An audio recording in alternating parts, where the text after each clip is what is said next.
أجمعين.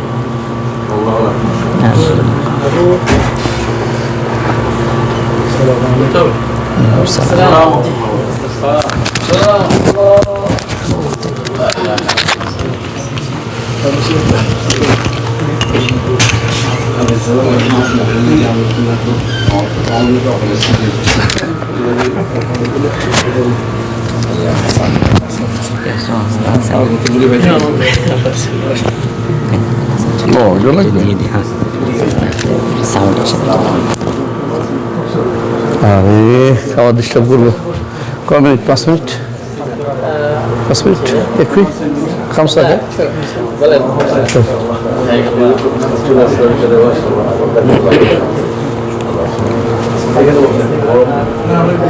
প্রশ্নটা করি না প্রশ্নটা করি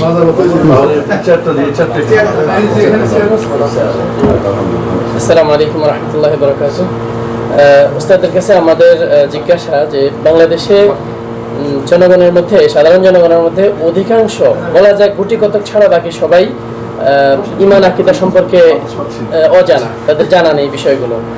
আর যারা ইসলাম প্র্যাকটিস করে তাদের মধ্যেও ঈমান আকীদার বিষয়টি, বিশেষ করে বিশুদ্ধ ঈমান আকীদার বিষয়টি অনেক অগ্রাহ্য এবং মানে অবহেলার একটা বিষয়। তো আমরা কিভাবে সাধারণ মানুষ থেকে শুরু করে দায়ী অথবা আলেম ওলামারা সবাই মিলে আমরা কিভাবে সাধারণ মানুষের কাছে ঈমান আকীদার বিষয়গুলো, বিশেষ করে বিশুদ্ধ আকীদার বিষয়গুলো পৌঁছাতে পারবো, এই বিষয়ে আমরা নসিহা আশা করতেছি আমাদের উস্তাদ আবু বকর মোহাম্মদ জাকারিয়া হাফিজাহুল্লাহর কাছ থেকে। আসসালামু আলাইকুম রহমতুল্লাহ বারাকাতুহু। আলহামদুলিল্লাহ রাব্বিল আলামিন ওয়াসসালাতু ওয়াসসালামু আলা আশরাফিল আম্বিয়া ওয়াল মুরসালিন নবিয়িনা মুহাম্মাদ ওয়া আলা আলিহি ওয়া সাহবিহি আজমাইন ওয়া বাদ। আলহামদুলিল্লাহ, এতক্ষণ আমি মাশায়েখদের আলোচনা থেকে আমি ঋদ্ধ হচ্ছিলাম, নিজেকে সমৃদ্ধ করছিলাম। সুবহানাল্লাহ, আলহামদুলিল্লাহ। প্রথমে আমাদের শেখ সাইফুদ্দিন বেলাল উনি আলোচনা করেছেন। তো তিনি যে বিষয়টি গুরুত্ব দিয়েছেন সেটা হলো যে ইবাদতের বিষয়টা, ইবাদত বাদে কেউ থাকতে পারে কি না, আবেদ মাহবুদ ইবাদত তিনটে নিয়ে আলোচনা করেছেন, বিস্তারিত আখলাক নিয়ে আলোচনা করেছেন। খুবই গুরুত্বপূর্ণ আলোচনা ছিল, আপনারা শুনেছেন। তারপরে শেখ আব্দুর রব আফান আলোচনা করেছেন, সেটাও অসাধারণ। এর আগে আলোচনা করেছেন আমাদের শেখ আব্দুর রাকিব, আলহামদুলিল্লাহ, হজের মানুষের ভিতরে আখলাকের বিষয়টি আলোচনা করেছেন। এরপরে শেখ আমাদের জয়নুল আবেদিন, সম্ভবত ওর নাম, উনি আলোচনা করেছেন এবং একটা বিশেষ টপিক নিয়ে আলোচনা করেছেন, যেটা আসলেই একটা বার্নিং ইস্যু আমাদের সমাজের জন্য। নারীদের নিয়েই তো আমাদের সমাজটা এখন যেন চলছে। নারীদের ক্ষমতায়ন, নারীর ক্ষমতায়ন, ইসলামিক দৃষ্টিভঙ্গি জানার দরকার নেই, যে যতটুকু পারে ক্ষমতায়নের চিন্তাগ্রস্ত আমরা। আমি সবাই আলোচনা থেকে উপকৃত হলাম। তো আপনাদের প্রশ্ন উত্তরটাও যেন আমার দেওয়া সহজ হবে, সেটা হচ্ছে যে আকীদা কিভাবে বা ঈমান কিভাবে প্রচার প্রসার করা যায়। এটার মূল সমস্যা আমি দেখতে পাচ্ছি এক জায়গায়, সেটা হচ্ছে কোন ইলম অর্জন করতে বলা হয়েছে সেটা জানা, এবং কোন ইলমকে প্রচার করতে হবে সেটা জানা। আমরা সবাই জানি যে 4টি কর্তব্য আছে, একটা হলো ইলম, একটা আমল, একটা দাওয়াত, একটা সবর।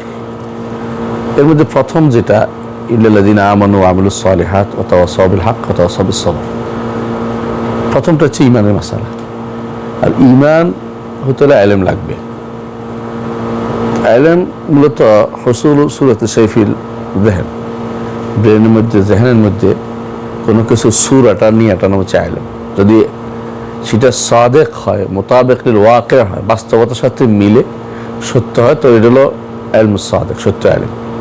আর হলো যদি কোনো মিথ্যা কিছু ঢুকাই দেওয়া, তাহলে ইলম কাযিব। সত্য ইলম এবং মিথ্যা ইলমের পার্থক্য কীভাবে করবেন?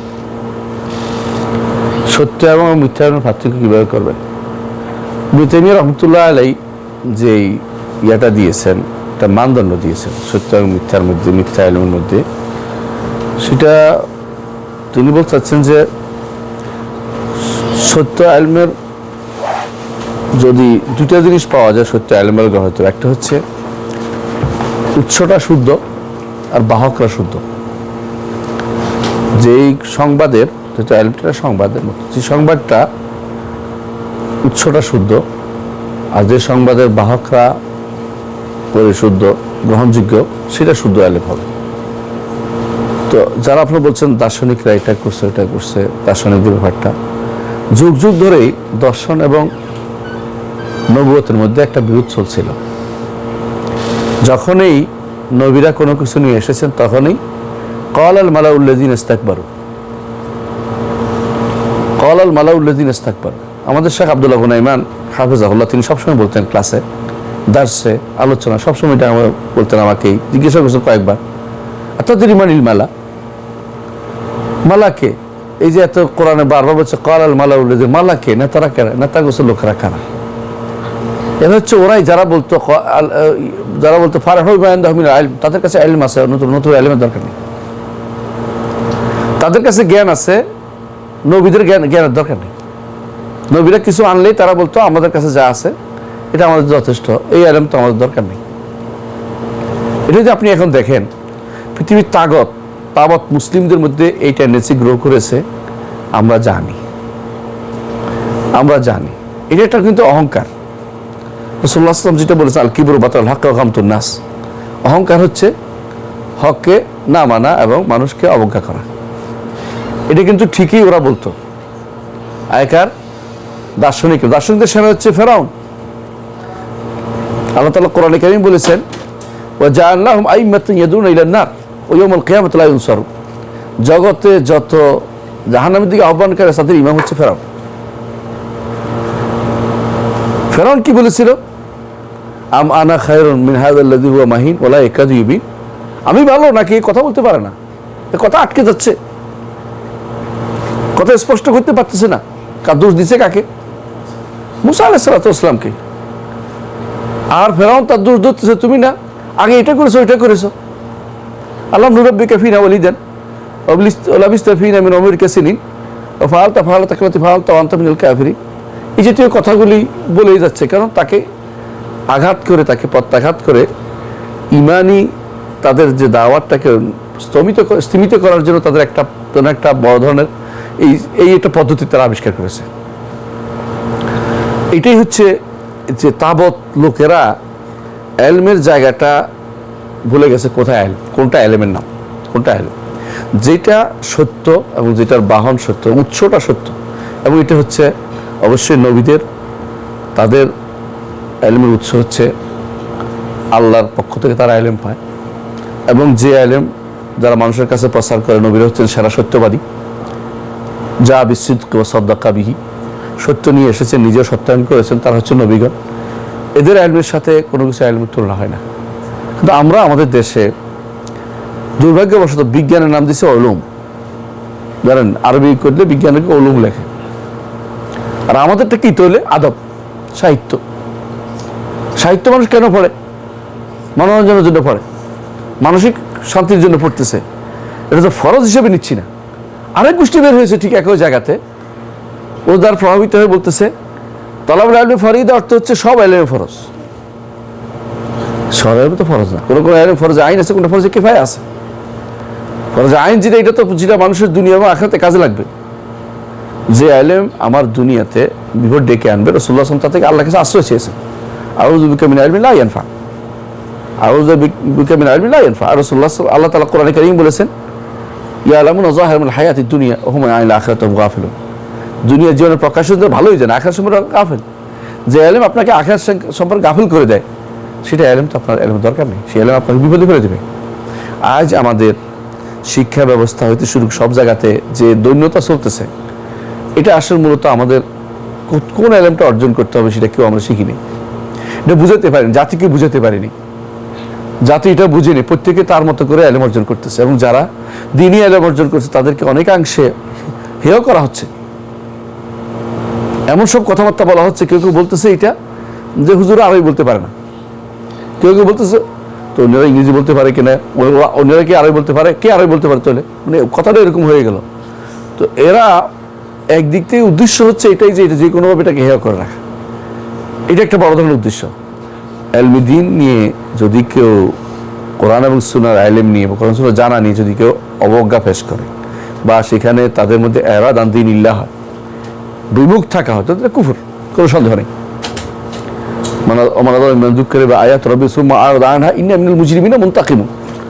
এটা তো অবশ্যই একটা বড় ধরনের গুনার কাজ।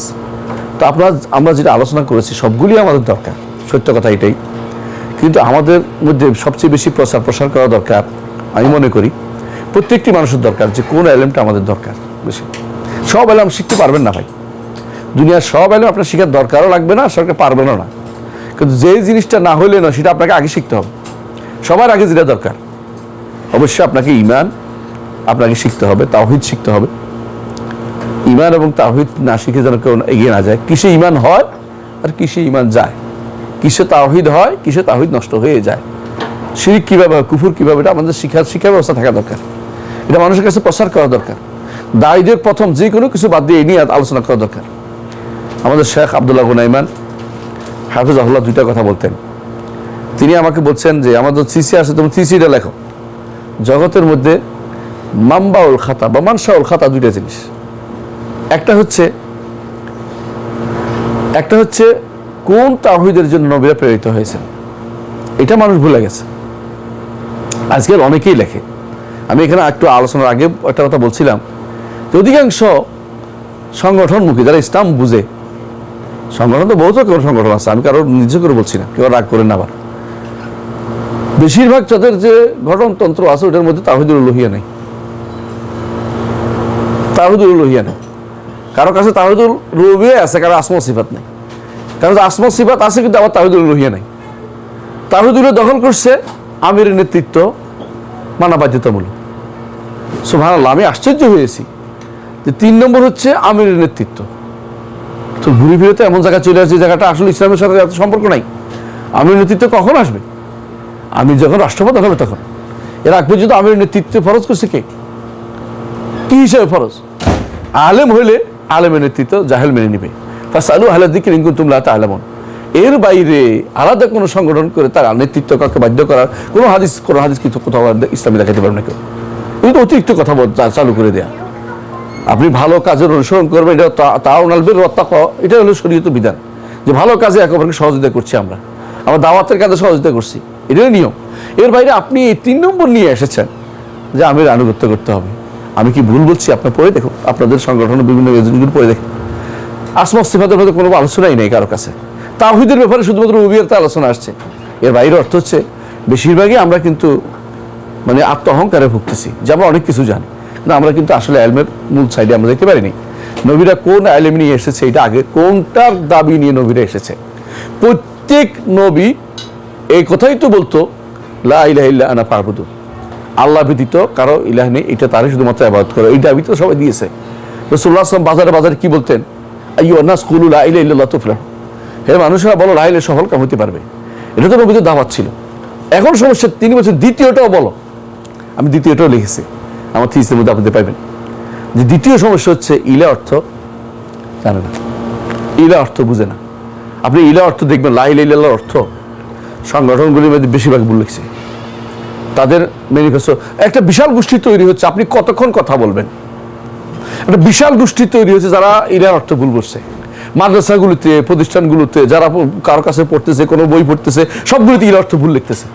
কেউ হচ্ছে কাজে লেখতেরা তৈরি করতে পারে, স্রষ্টা, তিনি বলতে স্রষ্টা কেউ না, কি সুন্দর ফুল ফুটিয়েছে, ওইটা করেছে, যে আমাদের নদী নালা এটা দিয়েছে, আমাদেরকে নিঃশ্বাস দিতে পেরেছে, ইত্যাদি ইত্যাদি।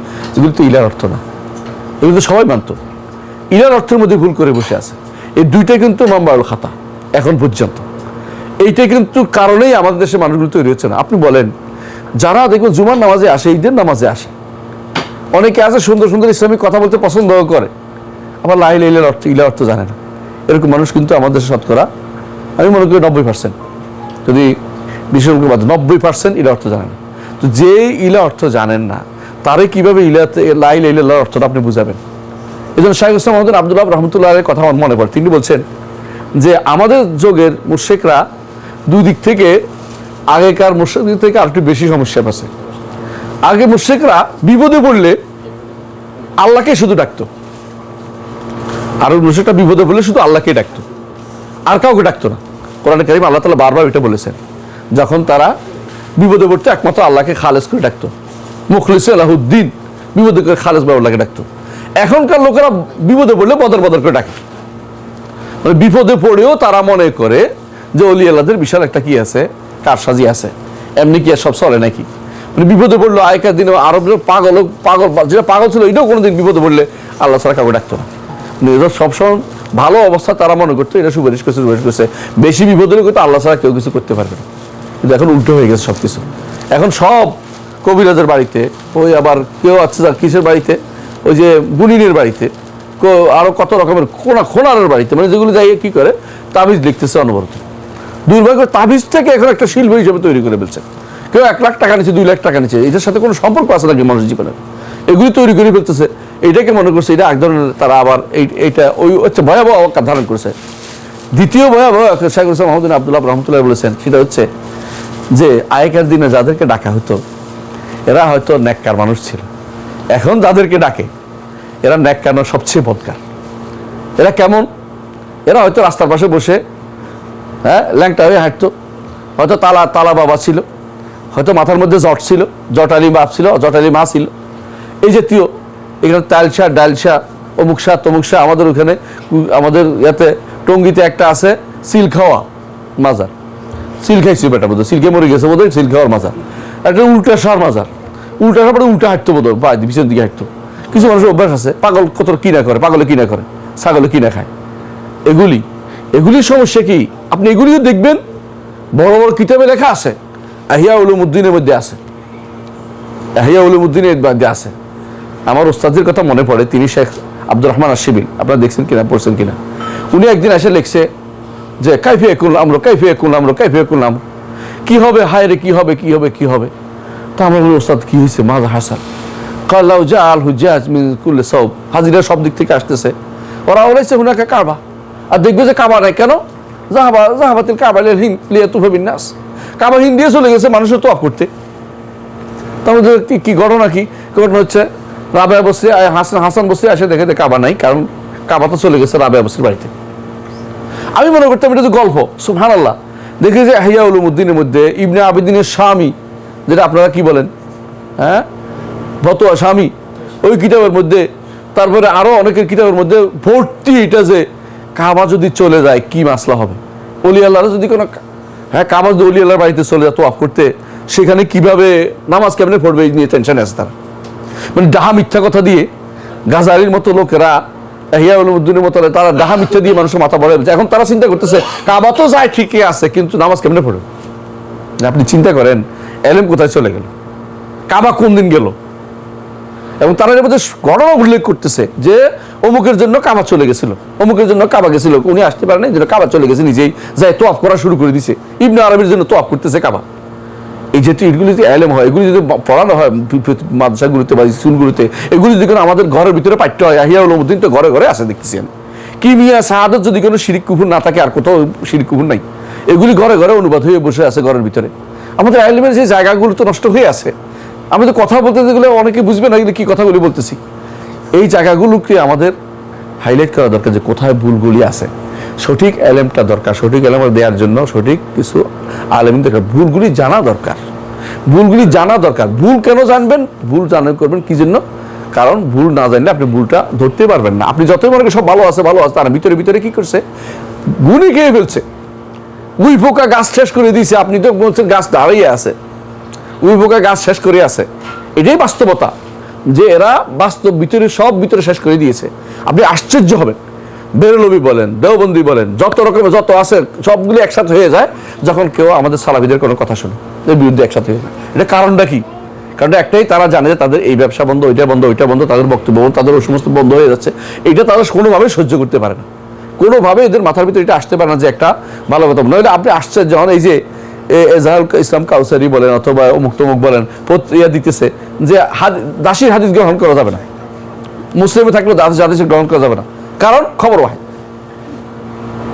দাস। এই জিনিসগুলো আবার তুলে আনতেছে, অমুক হাদিস নেওয়া যাবে না, অমুক হাদিস নেওয়া যাবে না। তো ওরা তো হাদিস অস্বীকার করার পথ দেখাই দিচ্ছে, হাদিস অস্বীকার করার পথ দেখাই দিচ্ছে ওরাই, হুজুরিগুলি দেখাই দিচ্ছে আমাদেরকে যে হাদিস কেমন অস্বীকার করতে হয়। এই জন্য আমাদেরকে মূলের জায়গায় ফিরে আসতে হবে। আমি যেটা মনে করি যে সত্যিকার আপনারা যারা মদিনা ইউনিভার্সিটি পড়ছেন, অনেকে আছে আব্বা পড়েছেন আলহামদুলিল্লাহ, আপনাদের বড় দায়িত্ব, বিশ্বাস করুন একেবারে লিল্লাহ সাহাবায়ে কেরামের যে পদ্ধতি চলে গেছে, নবীরা যে কাজ করে এটা করুন। আপনি আমরা হয়তো অনেকেই মনে করি যে আমাদের জন্য অনেক আমাদের এই করব সেই করব, ব্যবসা বাণিজ্য ইত্যাদি ইত্যাদি সব বাদ দিয়ে দাওয়াতের কাজে লেগে যান। এটা খুবই দরকার এবং দাওয়াতটা হওয়া দরকার নববী পদ্ধতিতে। সবাই দাওয়াত দেয়, কাদিয়ানিও দাওয়াত দেয়, আপনাদের কাদিয়ানি দাওয়াত দিচ্ছে, হজের মধ্যে এরা দাওয়াত দিচ্ছে। আমি এখানে হজের মধ্যে আলোচনা করেছি, এবারে ওই লা ইলাহা ইল্লাল্লাহ কালেমা লা ইলাহা ইল্লাল্লাহর শর্ত আর রোকন শর্ত নিয়ে আলোচনা করেছি। এরা কি করছে, আলেম নিয়ে আসছে পাশের ইয়াতে তাবুতে আইনা, তিনি যারা এরকম শর্ত আর রোকনের কথা এগুলি কোরআন হাদিসে নাই, এগুলি বানাইছে ওরা, মানে লা ইলাহা ইল্লাল্লাহ বললে হয়ে যাবে, মানে ওই আলেম আইনে প্রশ্ন করতেছে। আপনি চিন্তা করতে পারেন, মানুষ তারা লোক ধরে আনে এবং তারা দেওবন্দি আলেম, যাদেরকে আপনার দেশে অনেকে ভালো মনে করে, ওরা নিয়ে আসতেছে, লোক আইতেছে এই জায়গাতে যে আমরা বলতে করেন বেরলি বইতে মধ্যে জাহেল দেওবন্দি আলেম যদি এটা বলে, এরপর আপনি কি করবেন? আবার দেখছেন আপনি পত্রিকায় লিখছে, জামাত ইসলামের নেতারা লিখতেছে, মানে আপনি রাগ করেন না কেউ থাকলেও, লিখতেছে যে একটা হচ্ছে কি চেতনা আর আকীদা একই সূত্রে গাঁথা। আপনি দেখছেন, আপনি দেখেন ফেসবুকে দেখেন ভালো করে, যে লিখছে কি চেতনা আর আকীদা একই সূত্রে গাঁথা, মানে আকীদার দরকার নেই। চেতনা যেমন দরকার, চেতনা চেতনা যেমন বাদ দেবে, আমাদের আকীদা সলভেসানি আকীদা যেটা বলবো এটার দরকার নেই, এরা যা ইচ্ছে তা আকীদা পোষণ করতে পারবে। একজন লিখতেছে সলভেসানি মানে কি ফরজ কিনা, আমি যখন ফরজ বলছি, লন্ডন থেকে একজনে খেপে গেছে, উনি এরকম বলতেই পারেন, আপনার তো নিবেন কেন? অবশ্যই ফরজ এর সন্দেহ নাই, মালা ইতিমুল ওয়াজিব ইল্লা বিফা ওয়াজিব, যেটা থেকে না বাঁচলে আপনি জাহান্নাম থেকে বাঁচতে পারবেন না, সলভেসানি আকীদা নেই আপনার জন্য ফরজ। তাহলে আপনি রসুল যেখানে বলেছে কুল্লুহুম ফিন্নার ইল্লা ওয়াহিদা, একটি তো সব জাহান্নামে যাবে, তাহলে আপনাকে আগে আমি যেটা বলতেছি, আমি কথা দেরি করবো না, ভাইয়ের কষ্ট হচ্ছে, অনেক রাতে ঘুমাই নেই, তো বলছিলাম যে আমাদেরকে এলমে দ্বীনের ক্ষেত্রে সদ্য এলমটা অর্জন করার ক্ষেত্রে প্রচার করার চেষ্টা করতে হবে।